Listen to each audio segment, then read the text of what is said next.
All right. Welcome back to the 2024 SEC Baseball Tournament Game 15 postgame press conference, joined by LSU head coach Jay Johnson, along with second baseman Stephen Milam, pitcher Will Hellmers. In a moment, Coach will give an opening statement, and we'll take questions for the players first. There are wireless microphones going around. Please wait for them to get to you before asking your question. Identify yourself. Coach? Can I see a box score real quick? Absolutely. Thank you. What a game. I think there's a lot of stories in this game, but it's about toughness, and the toughness that this team has displayed since the middle of the season is special. We were in a tough spot, and now we're one of the best teams in the country.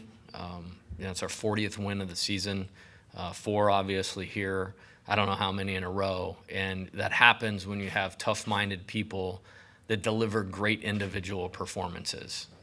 Steven with the walk-off homer, he's been exceptional in this tournament. I don't know that there's been a better player on the field this entire tournament. And then we won the game because of Will Hellmers tonight, coming in and getting 2 zeros right there. Hadn't pitched in a while, but so engaged in what's happening. And that's some really good hitters in that lineup, obviously. Tip my hat to South Carolina. Tremendous team, tremendous program. They earned their way into the NCAA tournament this week, and I'm happy we're moving on because these guys are so deserving to play for a championship tomorrow, and we're really excited about that.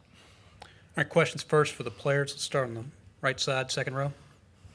Guys, can you talk about the Hoover magic and the voodoo here from the LSU fans? I mean, it's pretty incredible seeing basically Alex Foxy's here. That's what they say, huh? I mean, crazy.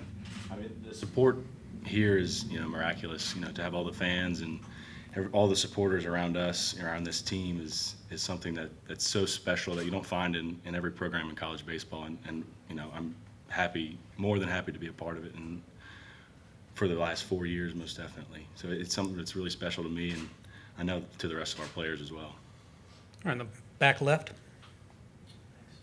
Question for Will. John Eads from WAFB TV in Baton Rouge. Your number hasn't necessarily been called many times this season, especially recently. So how did you prepare for a spot this big and to succeed like you did? I think it's mostly a matter of just staying focused and engaged in every pitch, whether you're in the dugout or in the bullpen or, off that day, whatever it is, even if you're not active on a roster. I think that's important to, hone into every pitch. And you kind of learn tendencies of guys if you really watch the game. And it's something that I've really taken to because, you never know when your number is going to get called, and you have to be ready. You got to stay ready, not get ready. Center of the room, fourth row. Jack Schemmel, WBRZ in Baton Rouge. This is for Steven. What was, I guess, can you just describe that at bat and then the following 10, 15 minutes?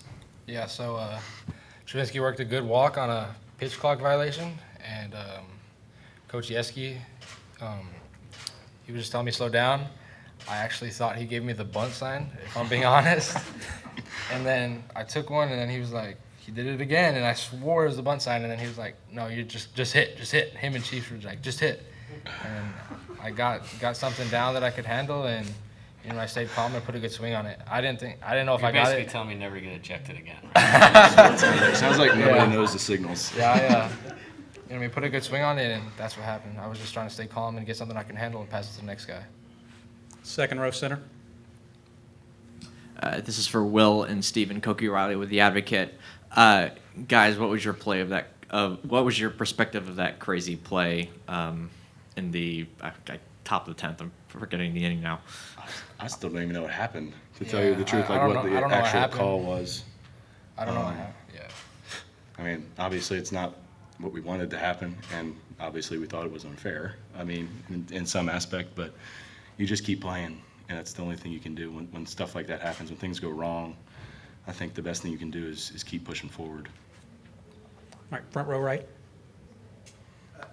Well, there's a belief around this conference in the LSU voodoo in the ninth inning, and it's like you guys just always have a will to win no matter what circumstances, and the rest of the conference believes in it. But do the Tigers believe in the LSU voodoo, that no matter what happens, somehow, some way, you're going to win a ball game? I think that's a big part of it. Like I said, everybody's engaged. If everybody's engaged in every pitch for every game, then that's what's going to happen. We have a team that loves each other, that plays for one another, And when you get a group of guys like that, that's how it goes. You find ways to win, whether it's a homer or whether it's a pitch clock violation or whatever it is. If it's an error, you just find ways to win no matter what. Two more for the players. Front left. Chessa Boucher with WVLA in Baton Rouge. For both of the players, Jay gets ejected. What is going on in the dugout? Kind of, when a coach gets ejected, it can go one of two ways. Obviously, it went the right way for you guys. Yeah, we learned from past experiences. He got ejected for us earlier in the season, and we didn't do what we needed to do to win that game, so we took what we had to do, and we learned from that. And Coach Wanaka and Coach Yeski, talked to us right before that at bat, and he slowed us down, and he said pass the sticks and see what happens. Ball doesn't lie. We were supposed to win that game, so that's just how it went out. On the right side, last one for the players. Alex Day, College Baseball Central. Will, you're a Louisiana kid. You've been on this team a long time. And what's it mean for you to come in and Hoover, get that situation and get the win for the team? Definitely. It's a cool stage. I feel like I was in Louisiana being here, to tell you the truth. But it's an awesome stage, and I think just keeping a slow heartbeat in a situation like that, where you need a couple zeros, is the key to it. It's crucial to be, just cool, calm, and collected in that kind of situation. So that's kind of how I took it. All right, Stephen, Will, thanks for your time. Congratulations to see you in the championship game. Yes, sir. Thank you. All right, questions for Coach? Let's start over here on the right. Coach, Mitch Davis, the Mitch Davis Show. Coach, you and I talked, I think, back in February about how special it was to have all those LSU fans in Omaha. Kind of the same question that was for the players. Talk about how special it was to make that like Alex Fox East out there. Yeah, it's one of the huge reasons I came here. Nobody has a following like us. Nobody has a care level about their team like the LSU Tigers, and just unbelievable. And I really want to tip my hat to our fans this season. It's very easy for them to, get down on you when you're 22-15 or 3-12 in the SEC, but they didn't. They kept showing up. They kept showing up when we played Auburn at home. They kept showing up when we played Texas A&M at home, and they should. And they should because of the effort of these guys. This is two elite human beings that we're up here talking right now, and that's across our entire team. The baseball talent is one thing. There's future pro players, White, Holman, Jump, Hurd, on and on and on and on. But they're all better people than they are players, and that's the only way you're sitting where we are right now, which is a great team in a great position to take advantage of the opportunities in front of it. All right, in the center, Koki. Coach, how did the umpires explain that play to you in the top of the 10th inning?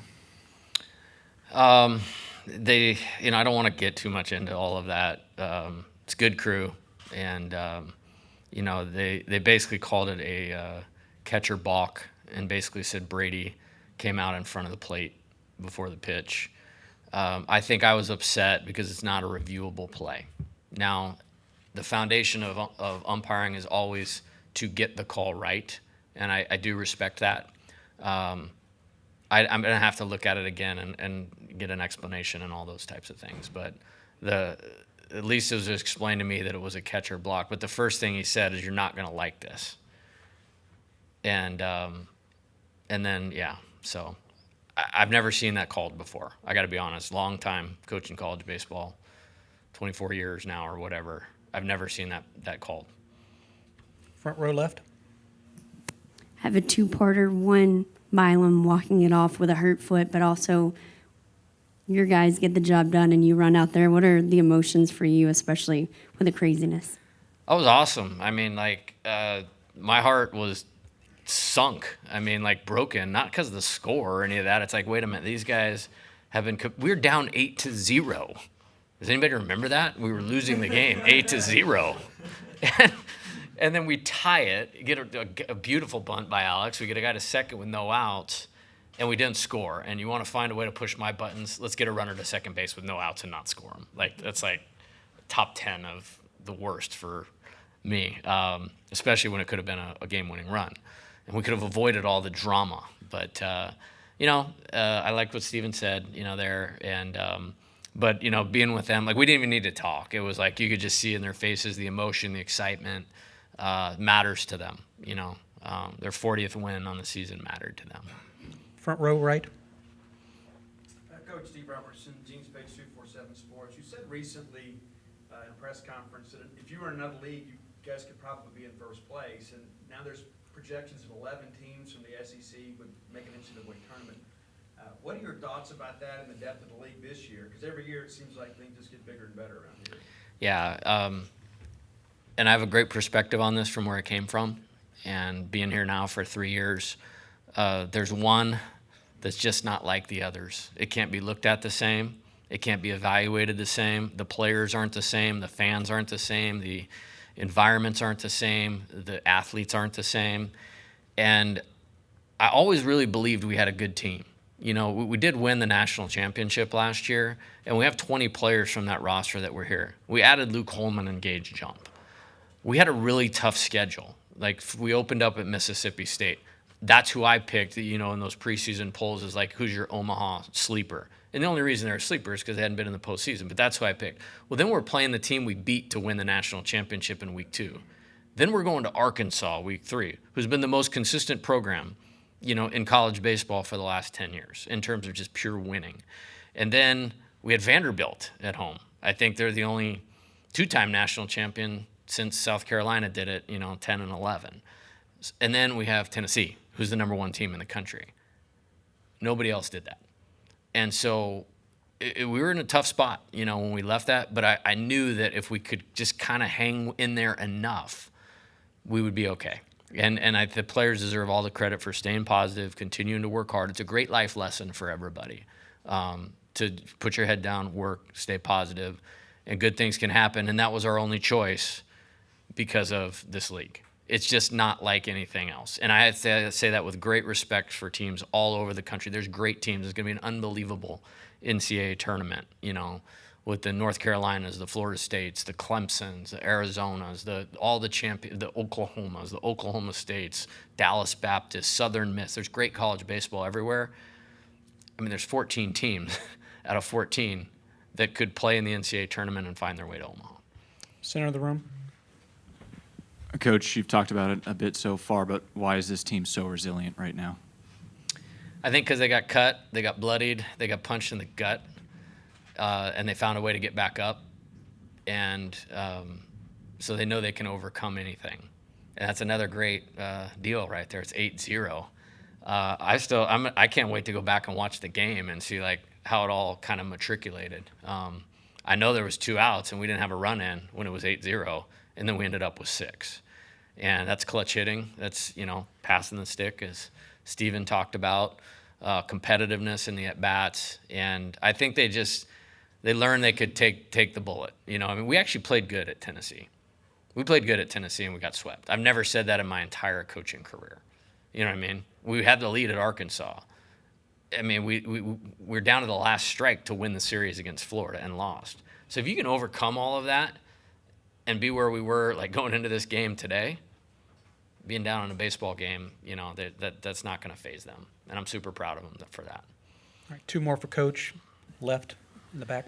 Coach, you've been really emotional, especially here, jumping into the mosh pit today, running out of the tunnel. Yeah. It's almost like you're a player again. I mean, what are you feeling and how wild is this ride for you? Yeah, I can't run as fast anymore as when I was a player. But I love these guys. I love our team. I love this program. I know where we were. You know what I mean? I remember vividly that we were playing New Orleans on a Tuesday. We just got back from Tennessee. I walked in the room and I said, hey, look, it's not going to get any worse than this, but we have to stay with it. I am going to remain positive. Okay? No, nobody's getting blown up. Nobody's, cussing anybody out, calling anybody soft. We're just going to keep working because I believe in our team. And the good thing about playing in this league is it still provides you opportunities. I mean, I'm elated that we've played as well as we have here and have won 4 games and are playing for the championship tomorrow. We were a postseason team coming here.